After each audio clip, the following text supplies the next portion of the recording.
Nouveau sujet, c'était la semaine de l'éducation financière. Vous l'avez vu forcément, et on a eu tout simplement, comme chaque année, le média SPAC qui a publié son baromètre de l'éducation financière. Et SPAC s'associe avec du coup OpinionWay pour dresser un constat en une phrase choc. Jamais les Français n'ont autant voulu comprendre, jamais ils ne se sont sentis aussi peu accompagnés sur l'épargne, l'investissement, la retraite, gérer ses dépenses. Et quelques chiffres clés, comme 95% des Français souhaitent mieux comprendre les questions économiques et financières. Est-ce que c'est votre cas? Est-ce que vous étiez de base intéressé par ça, si on revient quelques années en arrière? Est-ce que vous avez l'impression de plus vous y intéresser déjà, tout simplement sur ce sujet-là? Vous vous sentez concerné? On est lâché dans le grand bain sans apprendre à nager. Ça, c'est clair. Oui. Ouais. Voilà. Moi, je trouve que c'est dramatique qu'il n'y ait aucun enseignement scolaire financier. C'est une chose d'apprendre l'économie d'Adam Smith et les théories qui, fondamentalement, ne changent pas ta vie quotidienne. C'en est une autre de comprendre, tout simplement, les impôts, les différentes taxations, l'épargne, enfin, des sujets qui sont hyper importants. Voilà, notamment en tant que femme, on sait que l'indépendance financière, c'est la condition sine qua non pour pouvoir mener une vie épanouie. Et donc, voilà, je trouve que... Mais tu te sens seul sur ce sujet-là? Ouais, C'est-à-dire que ouais, même avec tes proches, moi, t'as pas la chance? Si, j'en parle avec mes parents, mais ça s'est fait, et notamment parce que j'ai commencé à travailler tôt. En fait, j'ai été très vite confrontée à des sujets que je ne maîtrisais pas du tout, et donc j'ai fait des erreurs, etc.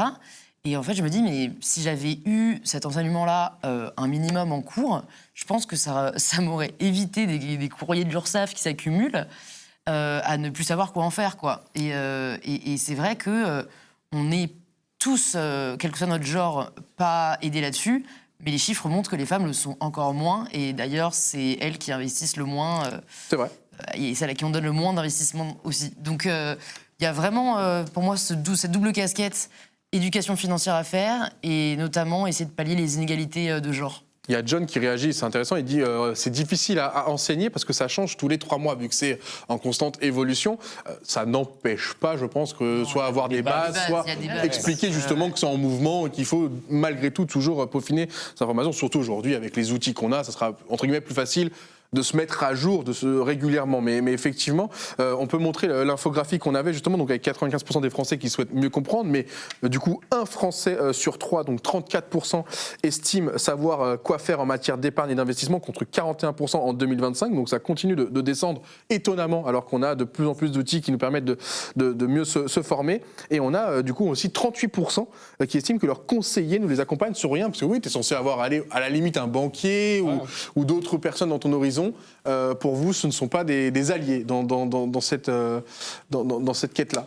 On disait tout à l'heure qu'on était dans la bonne génération parce qu'on n'était pas né avec tout ça, mais heureusement qu'on est dans la génération où moi j'ai pu demander à ChatGPT de m'aider quand j'ai monté mon entreprise parce que j'étais tellement largué et je ne savais pas où trouver l'information. Et après j'ai eu un comptable qui m'a aidé sur certaines choses, mais il y a des bases vraiment que je n'avais pas et que j'ai pu apprendre grâce à ChatGPT, alors que je n'utilise pas beaucoup l'IA, mais pour ça, c'était indispensable et je me demandais comment on faisait avant. Quand on se retrouve comme ça, il faut créer une entreprise, tu commences par où, tu fais quoi, tu déclares quoi, et voilà, oui, parce que toi, à la limite, tu es entrepreneur, donc tu as un comptable forcément, mais un salarié, entre guillemets, qui est dans un travail traditionnel, lui, il n'a pas forcément besoin d'un comptable dans son quotidien, il est encore moins armé, il n'a que son banquier et son environnement proche, mais c'est vrai que c'est pas évident.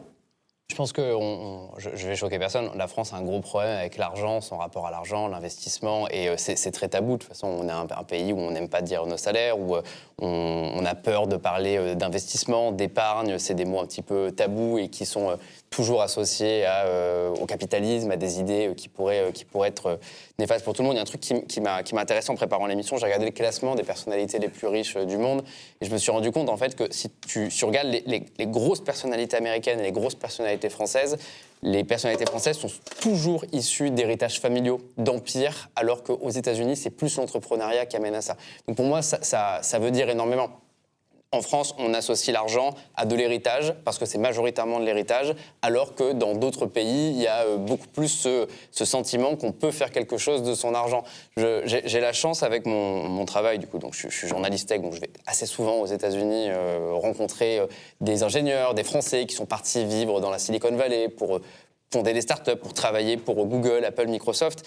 Et un truc qui m'a vraiment interloqué la première fois que j'ai commencé à discuter argent avec eux, c'est que leurs salaires ne sont pas uniquement sur des sommes, c'est des actions, c'est des obligations. Il y a cette dimension-là, en fait, qui est donnée à tous. Alors, pour le meilleur et pour le pire, ça veut aussi dire que tout n'est pas fixe et que tout peut s'effondrer du jour au lendemain.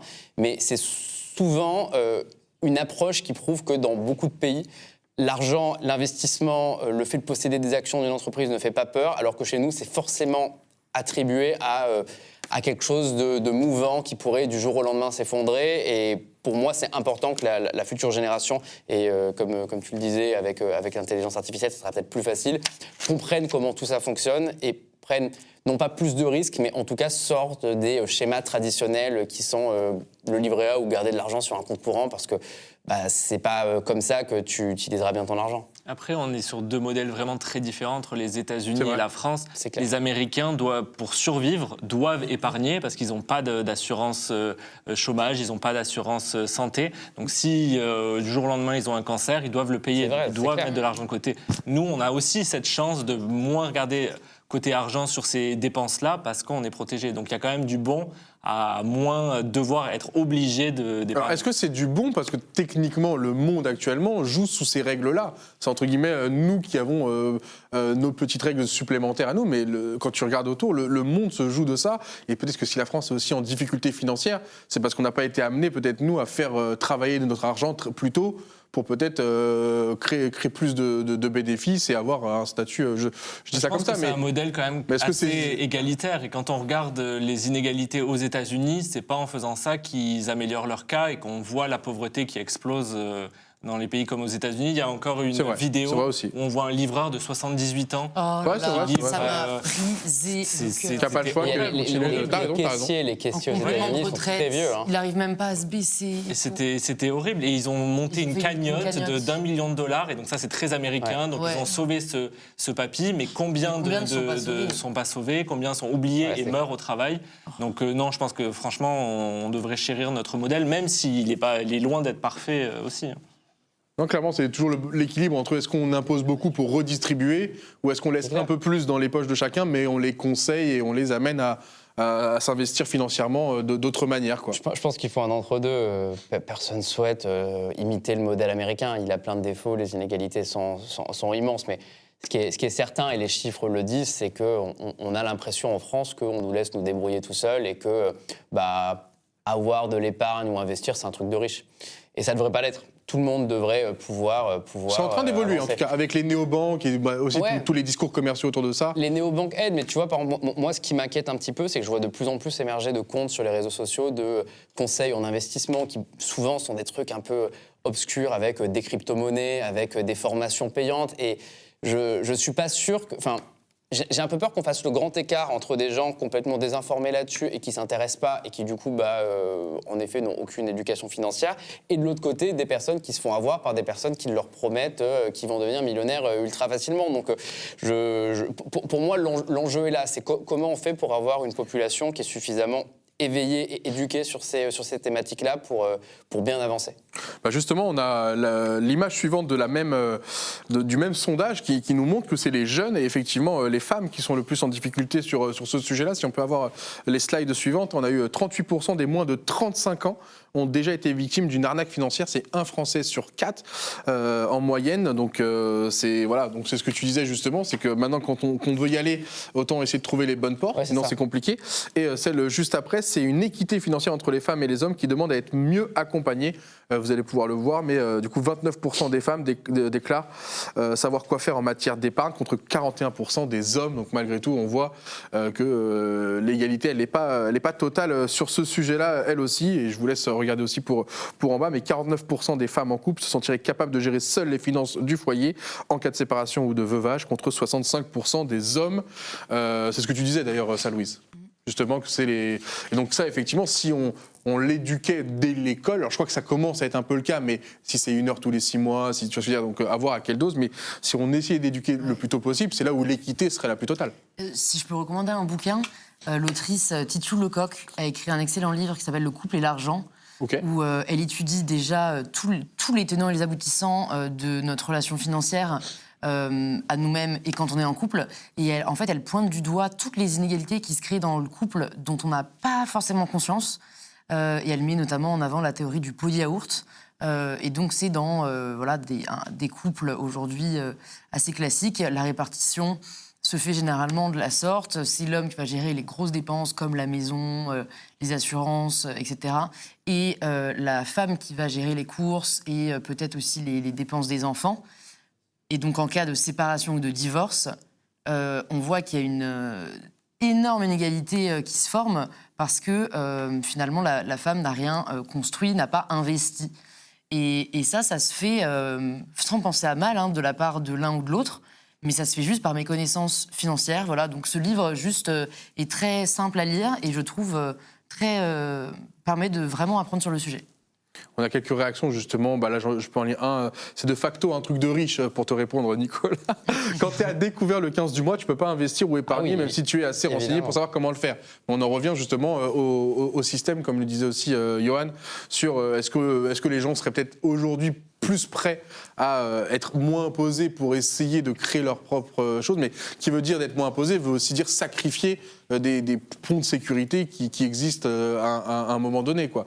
Donc c'est tout un équilibre qu'il faut trouver. Quand tu parles à une société complète où les avis divergent et les quotidiens aussi, parce qu'on n'a pas tous les mêmes problèmes dans nos vies, c'est pas si évident de trouver le système qui colle bien. On voit, en tout cas entre les États-Unis et la France, pour comparer, c'est difficile de dire qu'il y en a un qui est meilleur que l'autre actuellement.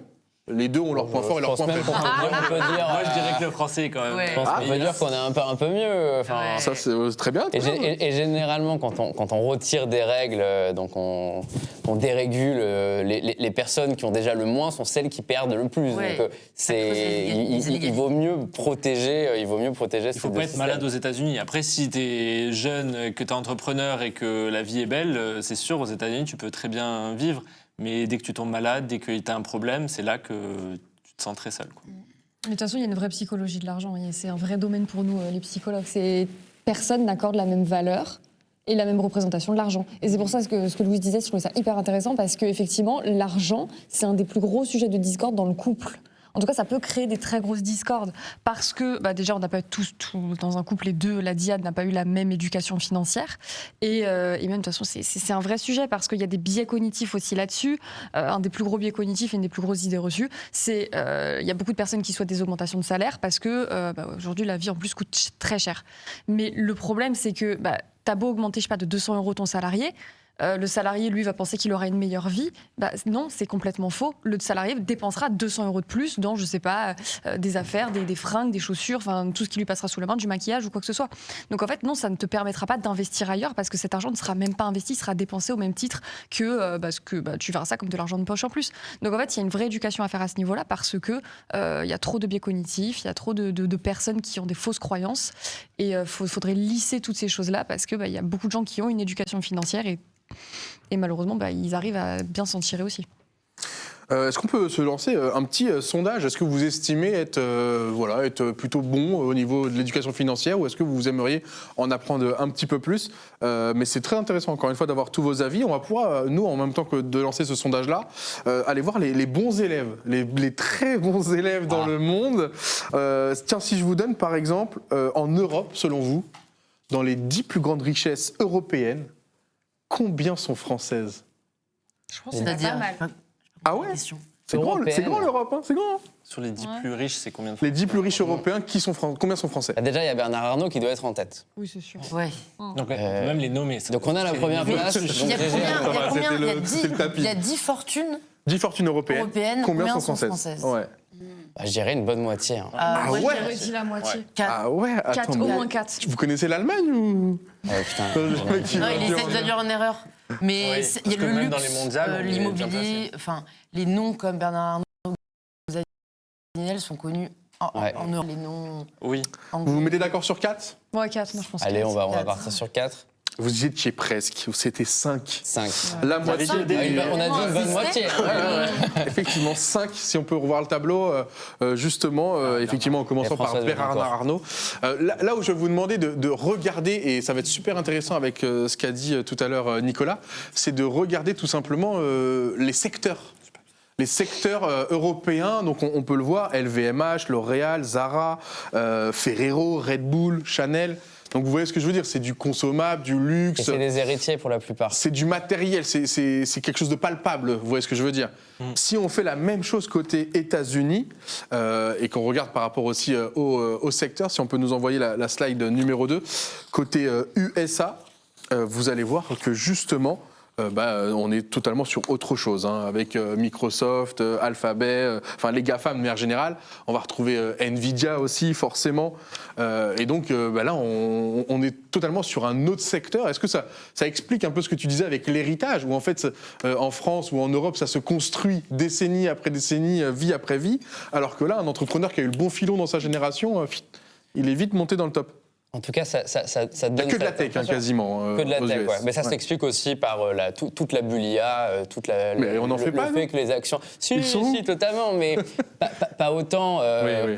Il y a sans doute plein de facteurs qui expliquent ça, mais en tout cas, le constat, il est là, c'est que en France, pour devenir milliardaire, il faut avoir hérité d'un grand empire, sauf exception, alors qu'aux États-Unis, il y a plein d'exemples plus récents et les gens, sans doute, y croient plus. Maintenant, comme tu le disais, c'est beaucoup plus casse-gueule. Et pour que des personnes comme Mark Zuckerberg ou Elon Musk existent, il y a beaucoup de personnes qui sont à la rue et qui n'auront pas autant de protection qu'en France. Déjà qu'en France, on pourrait faire mieux sur beaucoup de choses. Est-ce que ça vous inspire, vous, de voir les différences de secteurs, mais aussi de voir que c'est les exemples à suivre, techniquement? Parce qu'on parle d'éducation financière, je pense qu'ils ont compris pas mal de choses. Ou alors juste beaucoup de bol. Ouais, ouf. Mais je pense que c'est souvent les deux. Et un rappel quand même, parce que c'est un truc qui est souvent reproché aux médias quand ils citent la fortune de quelqu'un, c'est pas de l'argent qu'ils ont sur leur compte en banque, c'est toutes les actions qu'ils possèdent, la valeur, tout leur patrimoine. Ça fait aussi partie de l'éducation financière à part entière, mais là, Elon Musk, je crois qu'il a 800 milliards de dollars à lui tout seul actuellement, mais ça peut s'effondrer de moitié ou passer les 1000 milliards en seulement quelques semaines. En 3 mois, il a doublé. Hein. Ouais, 3-4 mois, il a doublé. Ça peut aller très vite, mais la réalité, c'est que lui-même, quand il doit racheter des entreprises, doit emprunter de l'argent auprès des banques, parce que c'est plus avantageux pour lui d'emprunter de l'argent plutôt que sortir son argent. Donc il y a tout un délire.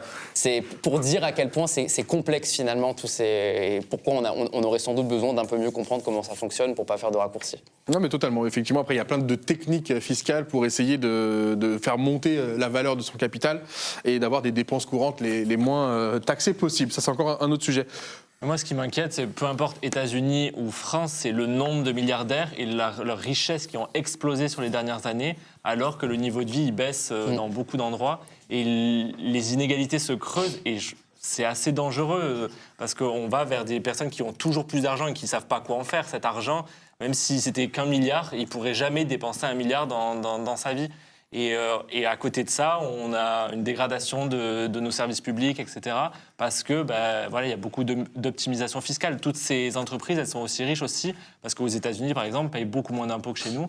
Donc moi, je pense qu'il y a un vrai danger sur cette accumulation de richesses, que ce soit en France, que ce soit aux États-Unis ou partout. On a un troisième candidat, c'est forcément les Chinois, qui sont eux aussi très très très réputés sur leur gestion de l'économie, mais pas que. Je crois qu'on a un peu mixé, parce qu'il y a aussi des groupes indiens qui marchent très bien, le Japon aussi avec certains. On avait normalement un dernier asset à vous montrer. Donc voilà, ça c'est plutôt côté, on va dire, asiatique de manière générale, avec les Indiens et les Chinois qui sont forcément... alors, c'est des énormes populations aussi, hein, plus d'1 milliard si on cherche par pays, mais au-delà de ça, ils sont aussi dans tous les bons sujets. C'est-à-dire que l'Inde, par rapport à la technologie, ce sont des cracks. Et la Chine est en train de faire économiquement pas mal de très très très bons moves, même si là on voit forcément l'une des entreprises les plus riches en Chine, c'est celle qui contrôle TikTok, justement. ByteDance, ouais.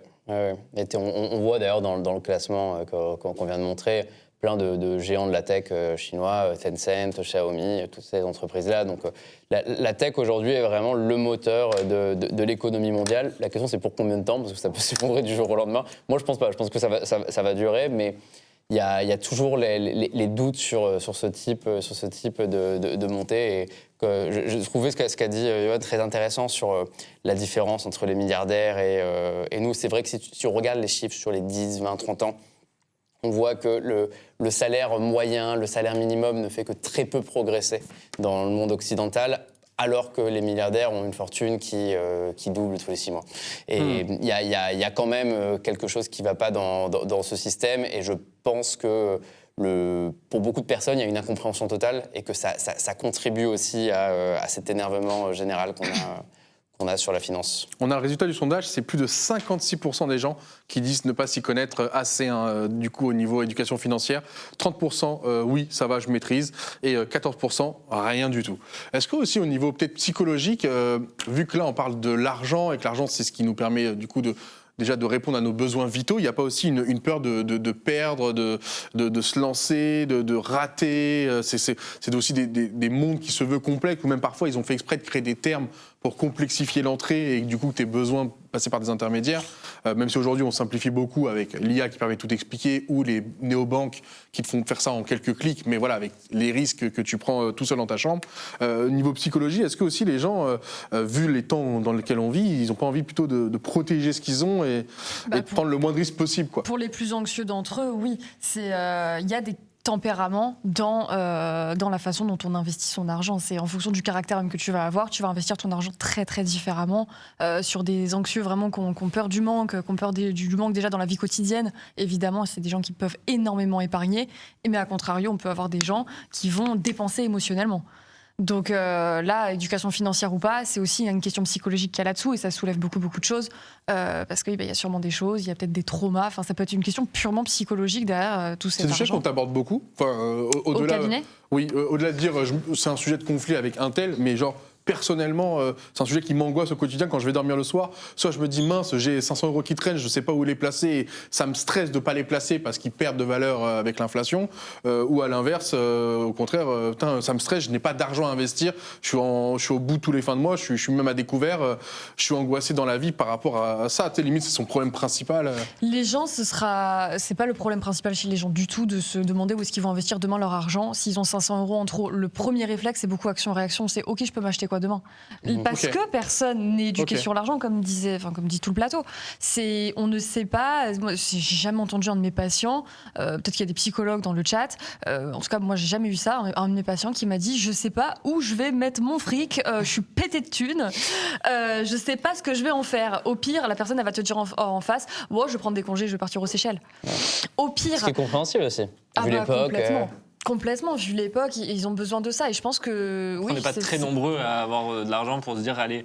Non, et puis, au pire, évidemment, mais que tu as envie d'en mec... profiter de ton argent. Tu vois, Bien c'est sûr. quand tu as un peu d'argent, quand tu gagnes quelque chose, tu as un cadeau d'anniversaire. Avec la pénibilité des métiers, etc., il y a aussi cette envie de s'échapper et justement d'utiliser l'argent. Et donc ça fait un cercle vicieux.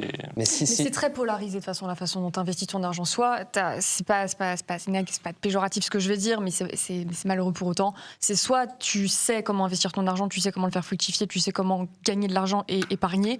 Et là, du coup, tu seras très content de réinvestir aussi dans tes vacances, etc. Soit, tu n'as pas été très bien éduqué. Et ce qui fait qu'il y a un contexte socioculturel, il y a eu des événements dans ta vie, il y a peut-être eu aussi des événements purement psychologiques qui font que tu vas avoir un rapport où tu n'épargneras pas, où tu feras même des heures sup pour gagner plus d'argent, mais cet argent, tu vas le dépenser, je sais pas, dans une moto, dans n'importe quoi. Et... c'est très très compliqué la psychologie de l'argent, mais pour autant, non, les gens, je pense pas qu'ils l'expriment tel quel, à dire je sais pas quoi faire de mon argent, c'est trop bien. Au pire, ils l'épargnent, mais ils savent pas comment l'épargner, mais ils vont pas en parler du tout. Ils ont aussi peut-être pas les bons éléments autour d'eux pour être bien conseillés. C'est vrai qu'on se méfie beaucoup du conseiller bancaire, où on a l'impression que c'est un commercial qui veut te vendre quelque chose pour toucher sa com parfois, et qui va pas forcément te donner le bon conseil pour faire fructifier de manière le plus optimale possible. Et après aussi, il y a l'IA. Je sais que beaucoup maintenant se retournent vers l'intelligence artificielle, où carrément ils sont en mode parle-moi de la bourse, qu'est-ce que je devrais investir, où est-ce que je devrais investir, et qui après vont possiblement la suivre ou non. Mais c'est vrai que c'est pas évident, parce qu'on manque d'interlocuteurs à disposition pour parler de tout ça. Est-ce qu'on devrait un petit peu plus en discuter à l'école, sachant qu'au niveau européen, ils essayent de commencer à pousser vers ça. Je crois que même en France, on a essayé de rendre un peu moins tabou ce sujet-là, en disant n'hésitez pas à en parler plus. Là, il y a une loi qui est passée qui fait que maintenant les salaires vont être transparents dans des entreprises d'un certain nombre d'employés, où tu pourras du coup enfin savoir est-ce que le collègue qui fait le même travail que toi et touche la même chose que toi, alors qu'avant c'était très au cas par cas, où chacun devait défendre son beefsteak. Donc on essaye entre guillemets un peu tardivement de changer de voie à ce niveau-là. Mais là, on a vu par exemple ces der Leyen qui a passé une info sur j'ai plus le nom, c'est EU Inc, je crois. Inc, quelque chose. Ouais, EU Inc, où tu peux créer ton entreprise pour faire du commerce sur l'Union européenne en moins de 48 heures avec moins de 100 euros de frais pour être très vite entrepreneur, etc. Est-ce que c'est par défaut où on n'arrive plus à créer des métiers de longue durée ou est-ce qu'au contraire c'est pour essayer de responsabiliser certains qui souhaitaient de plus en plus prendre leurs initiatives eux-mêmes. Le timing est particulier, je trouve. Et de récupérer sans doute en compétitivité par rapport aux autres pays. On dit que la France, l'Europe, on est trop des grosses machines administratives, que tout est compliqué. Donc je pense qu'il y a aussi cette volonté pour l'Europe de dire nous aussi on peut investir, nous aussi on peut faire des choses. Après, je pense que ce que ce débat aussi oublie, même si ça a été un petit peu dit, c'est que le gros problème en France, ça reste aussi que les salaires sont trop bas, que c'est compliqué quand on est un étudiant, c'est compliqué quand on entre dans la vie active de s'en sortir, quand on a une famille. Et que ça part de là, en fait, peut-être l'éducation financière. S'il y avait plus d'argent en circulation dans la classe qui travaille, peut-être qu'on aurait plus naturellement envie de se tourner vers l'investissement. Donc je pense qu'il y a énormément de choses à faire dans ce pays pour améliorer cet aspect-là. On a des avis un petit peu plus radicaux sur le chat, mais qui peuvent être intéressants. Je vais vous les lire.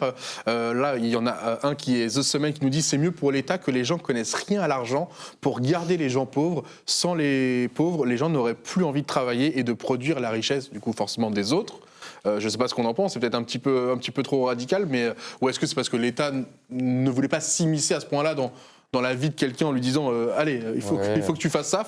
Et un autre message qui va dans ce sens-là, c'est Monsieur Coco qui dit l'éducation financière ne se fera jamais à l'école, ne rêvez pas, il faut que les pauvres restent pauvres. Je ne sais pas si c'est une volonté de laisser les pauvres pauvres. Maintenant, ce qui est certain, c'est qu'il n'y a pas grand-chose qui est fait pour aller dans ce sens-là et que les différents gouvernements qui ont pu se succéder sont très frileux sur ces questions. Est-ce que c'est le rôle de l'État ou est-ce que ça doit devenir le rôle de l'État d'au moins armer sur ces sujets-là? C'est-à-dire que comme Louise, quand tu arrives et que tu entreprends et que tu apprends que tes impôts, ça va être ça, tu aurais peut-être aimé le savoir, entre guillemets, avant. Moi, c'est ce que je disais, mais tu voulais parler, vas-y. Non, vas-y. Non, mais moi, ce que je disais au début, je pense que ce sont des compétences qu'on devrait apprendre au lycée. Au lycée ? Non, mais je veux dire, on a un an de philosophie, qui en plus mériterait certainement plus, mais on a besoin d'apprentissage beaucoup plus concret, comme celui de l'apprentissage de la gestion, en fait, tout simplement de notre argent.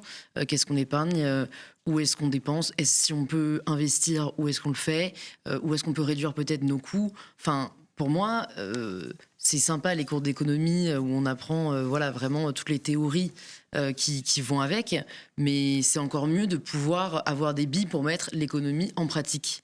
Donc, je pense que ça relève de la responsabilité de l'État, parce que si ça commence à relever du privé, en fait, les inégalités ne vont faire que s'entretenir. Et comme l'école est censée être le lieu où les inégalités se réduisent, je pense que ça doit remplir cette mission-là.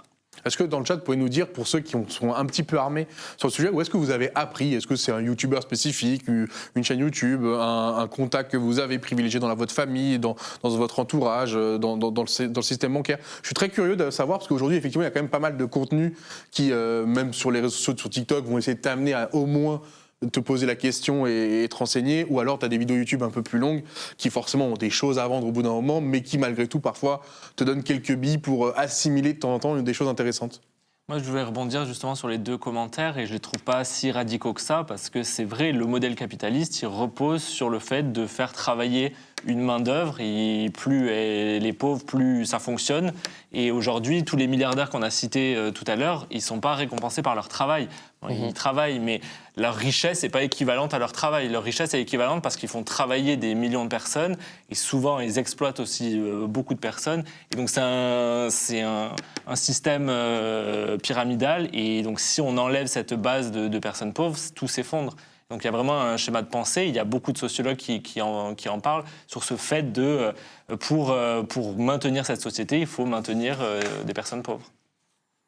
On a encore des très bons avis, il faut apprendre tout seul, c'est normal que l'État ne fasse rien, c'est partout la même chose, ça c'est Romode qui nous dit ça sur le chat justement. C'est dommage que les États mettent beaucoup de pression fiscale sur les PME, ça c'était un autre sujet, parce que du coup effectivement quand tu entreprends ça peut aussi très vite te démotiver, te déchauffer, parce qu'effectivement le travail fourni parfois par rapport au rendu, tu te fais te poser des questions. C'est DMT qui nous dit à l'instant, le capitalisme a réduit la pauvreté extrême en Chine, donc bon. Comme quoi, il y a des contre-exemples. Effectivement, il y a peut-être certains pays qui peuvent se sortir mieux que d'autres parce qu'ils sont très agressifs sur le marché et donc du coup, forcément, ça fait plutôt gagner leur population aux dépens d'une autre. Forcément. Oui. S'il y a un gagnant, il y a forcément un perdant ailleurs. La Chine n'est pas connue pour respecter sa main-d'œuvre et il y a les cas de Ouïghours, etc., d'esclavagisme. Bien sûr, tu as toujours des cas particuliers, mais dans l'ensemble, ils sont montés en niveau de vie. Oui. On peut pas le niveau de vie global augmente, Voilà. mais les inégalités aussi. Persistent et se creusent. C'est possible aussi. Voilà. Toi, possible aussi. Pour vous, on a fait le tour, Oui, même je si pense. on n'aura jamais, jamais fini d'apprendre Dans ce sur sujet. se préparer On en a d'autres. financièrement.